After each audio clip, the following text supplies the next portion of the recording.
ay ito ay dapat igalang ng buong sangkatauhan. Ang pag-iisa ng lalaki at babae sa puso, katawan at diwa ay hinangad ng Diyos para sa kaligayahan ng isa't isa, para sa pagdadamayan sa oras ng kasaganahan ng kagipitan.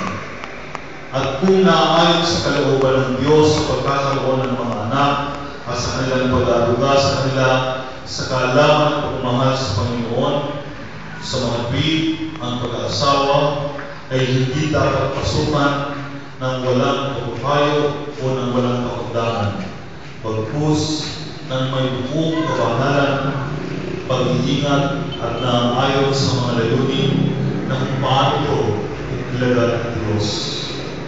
Sa banal na pag-isang puso ito, si Nicole Benedicto ay dumudulog sa harapan ng Diyos.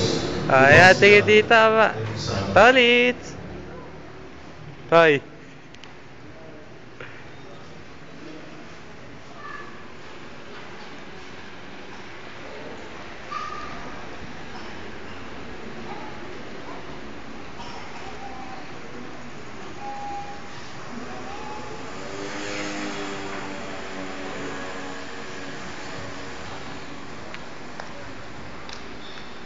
Gilbert Arcino, tinatanggal po ba si Noraline Benedicto na maging asawa upang mamuhay kayo magkasama ayon sa utos ng Diyos sa banal sakramento ng kasal? Sepere! Ibigin, pagiging gawain, igagalang at pangangalagaan sa kanyang karamdaman, kalusugan, at iiwan pa ang lahat at tanging siya ang pakikisamahan habang kayo dalawa ay buhay. Opo. Sa tulong ng Diyos. Noraline Benedicto, tinatanggap po ba si Gilbert Arcino na maging asawa o pamumuhay kayo magkasama ayon sa utos ng Diyos sa banal sakramento ng kasal? Siya ba yung iibigin, pagiginawain, igagalang, pangangalagaan sa kanyang karamdaman at kalusugan, at iwan pa ang lahat at tanging siya ang pakikisamahan habang kayo dalawa ay nabubuhay? Opo, sa tulong ng Diyos.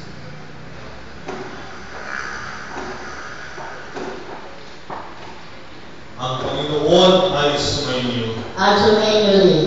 Tayo manalangin. Walang hanggang Diyos, ang tagapaglikha at tagapagtaguyod ng sangkatauhan. Ikaw ang tagapagkaloob ng biyaya at ng aming kaligtasan. Sinasama namin ang pagkaloob mong biyaya kina Gilbert at Noraline upang sa pamamagitan ng tunay na katapatan at pagmamahalan ay kanilang igalang at ingatan mga pangako at panatang na hanggang bibigyan sa pamamagitan pa rin ng Jesucristo naming Panginoon na nabubuhay na dahil kasama mo at ang Espiritu Santo, isang Diyos na ilang pagpakailanman. Amen. Ang lahat po ay uupo at pakinggan po natin ang pagbasa.